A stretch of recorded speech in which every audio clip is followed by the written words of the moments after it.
Hello and welcome to a take from the Attitude series by Bert Weir. Bert Weir is a really interesting Australian with lots of up-to-date practical solutions to modern management dilemmas. Bert specialises in putting complex ideas into practical, down-to-earth language. You are in good company with this video. Bert Weir's other clients are a who's who of Australian business and include BHP Utah, AMP, Australia Post, Film Australia and many government departments, including the Police, Defence and Tax Department. He's a regular guest on television and radio shows. Bert's book, You Were Born Special, Beautiful and Wonderful, What Happened, is an important addition to the world's knowledge on self-esteem. This new Attitude series is an exciting opportunity for Bert Weir to share his extensive knowledge to help you and your people become more successful.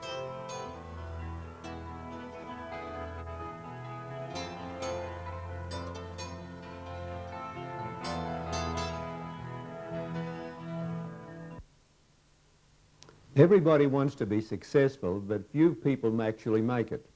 And the reason is that most people haven't worked out exactly how to be successful. They've learned to think about their problems rather than solutions. You see, it works this way. If you keep thinking about your problems, you keep attracting it to yourself. If a person has a weight problem, they keep thinking, I wish I wasn't fat. If a person has a financial problem, they keep thinking, I wish I didn't have the financial problem. If they've got conflicts, they keep thinking, I wish I didn't have the conflicts. Now, it works this way very simply.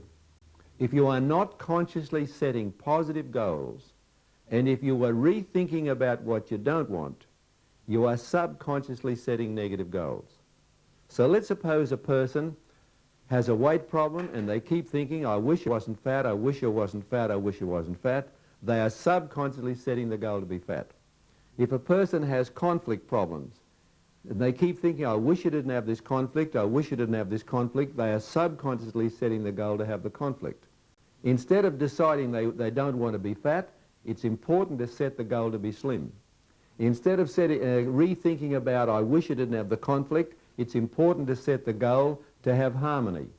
If a person has a financial problem, instead of thinking about their financial problems, it's much more powerful and much more successful to set the goal to have financial situations exactly the way you want it to be. In other words, set the goal to have financial control. Perhaps if I give you a physical example, this might make some sense. Can you imagine a golfer at the tee? There's the ball on the tee there, and he looks along the fairway, and 100 yards along the fairway is a creek. And he says to himself, whatever happens, I mustn't end them in the creek. Now, where does he end up? Obviously, he ends up in the creek. And the reason is that's because that's what he's thinking about. I've got a friend of mine who plays golf. He says when he plays golf, either I can hit it straight or he can slice it, he can't hook it, unless there's a creek there. And the only way to get into the creek is to hook it. He hooks it. Now, the Americans tell a baseball story, and I believe it to be true. It appears that some years ago, the World Series of Baseball Grand Final, these two famous teams are fighting it out. It's the fifth innings and no score. The tension is terrific. The coach comes out and he talks to the pitcher. He says, you've done a great job. They haven't scored a single run against you, but don't forget the pinch hitter that's coming in right now is so-and-so. So whatever you do, do not throw it low and to the right. Remember, if you throw it low and to the right, he'll hit out of the ballpark and that'll be the beginning end. Do not throw it low and to the right. Now guess where he threw it? Low and to the right, and they hit it out of the ballpark, and that was the beginning of the end. You see, every time we keep thinking about our problems, we are subconsciously attracting our mind towards those problems. We become what we think about. The more we think about problems, the more problems we have. So make a decision about what you really do want. Write it down. Put a statement of your goal where you'll see it as you come and go every day. And having done that, create an action plan. Decide exactly how you're going to carry it out. Go to a lot of trouble if it's necessary to work out exactly in detail how you're actually going to achieve it. Break it down into daily activities, the kinds of things that you will be doing every day to make it work. Commit yourself to do it. No excuses. Get started and actually start doing it. If you have a sales plan, work out how many calls you must make per day or per week. If you're working on a fitness program, work out exactly the kinds of activities and the amount and the times that you're going to fulfill it. If you have a study program and you want to pass an examination, work out exactly how much time that you must put into your study and make a commitment to do it, and do it exactly when you say. To come back to the golf situation, I understand when Greg Norman first started as a trainee golfer, he used to practice every day till dark for 2 years to develop his natural swing. I think you'll agree that every one of us, if we practiced every day till dark for 2 years, we'd probably develop a natural swing too. The next thing is to eliminate the barriers. And one of the biggest barriers we have to achievement is when we say things like, "I'll try," or "I'll give it a go." What that really means, I'll give it a go until the going gets tough. In actual words, when we think about it, we are really building in an expectation. Somewhere along the line, the thought is in our mind, "I'll give it a go until the going gets tough."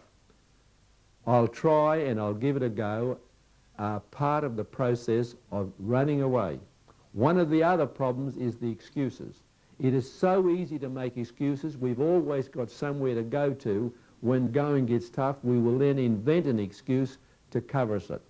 You see, take a situation in a football team. The team loses a player who is sent off in the first half. They come back to the dressing room and the coach says to them, "You will be playing the next half 1 player short. You are expected to win. Do not give me the excuse of not winning is because you're a player short.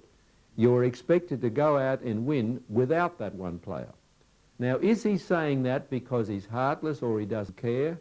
No, he's saying it because if the players already have an excuse before they go on the field, they're already beaten. Anybody that's got excuses is already beaten before they start. One of the other ones, of course, the important ones, the barriers, is procrastination. It is so insidious because we're pretending to ourselves we're going to do it sometime, eventually, when we get around to it. There's quite a famous story about an author who had been paid a substantial fee to write a book, and he was given 6 months to do it. At the end of 3 months, the publishers said to him, "Well, how are you going?" He said, "I haven't written a word. And it looks as though I'm not going to have the time to do it. I'd better give you back the advance." And they said, "No, we want you to write the book. And we've got a plan. If you use it, we guarantee it will work. The plan is we want you to undertake to write at least 1 page every day." But the writer said, "That's ridiculous. There's only 90 days to go, and the book will be 300 or 400 pages. They said, "Just follow the rule, and we know it'll work." The first day, he wrote a page. The second day, he wrote a page. The third day, he wrote a page. The fourth day, he wrote 5 pages. The fifth day, he wrote 15 pages. And he finished it in plenty of time. The important thing is to get started. Do not make any excuses and do not procrastinate. The next thing is to work out your priorities. Some of you may have heard of what is known as the Pareto principle, which says that we often spend 80% of our time producing 20% of our results, or 20% of our time producing 80% of our results. So it's fairly obvious if you analyze your activities where the most important ways are to spend your time. Concentrate on the places and the activities and those things that produce the best result. Recognize the importance of priorities. Make sure that the things that you do every day are things that will take you towards achieving the results you want to do. Don't waste your time on the things that are unproductive. Then develop your enthusiasm. Enthusiasm comes from the fact that you believe in what you're doing, that you genuinely want to do it.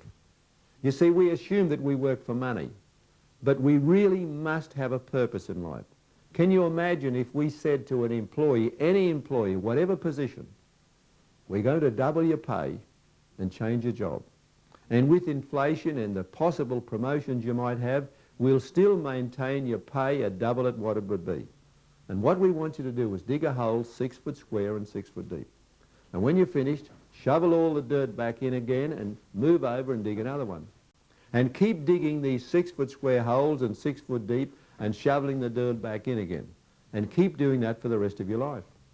If you were desperately short of money, you may do this for a short time.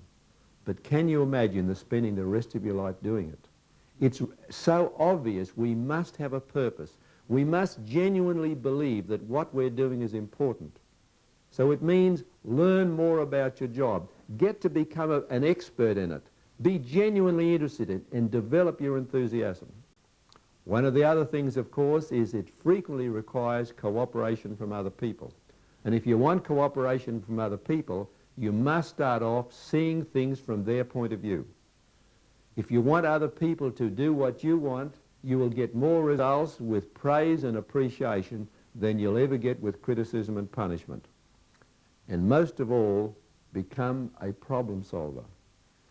Turn everything that goes wrong or every barrier into a problem to be solved. Concentrate on solutions. Acquire the habit of being a problem solver. So just to remind you of the points. Number one, decide what you really do want. Number two, create a written statement of what you really want and put it up somewhere where you'll see it every day. Get a picture if you possibly can. Draw a diagram, but something to attract your attention of what your statement of your goal is. Create an action plan. It must be something that you believe in so implicitly that since you know it is going to work, you will commit yourself to carry it out. Because inevitably in any plan there are times when things go wrong. Break down your plan into little bits, the things that you must do every day. Do the practice, do the work, do the consistent input of activity to guarantee it'll work. Eliminate the barriers. Recognize the "I'll try," or the excuses, or the procrastinations. All of those things are barriers that we create for ourselves and are guaranteed to fail. As soon as you recognize them and undertake to really dedicate yourself to getting results, you're already loading the dice in your favor.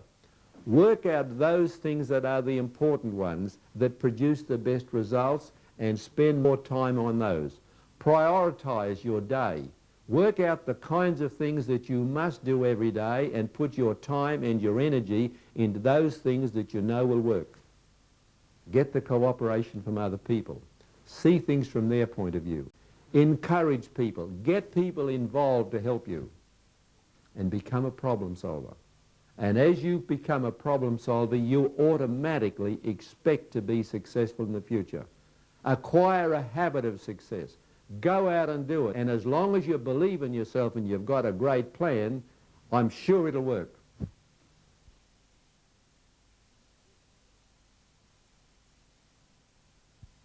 If you are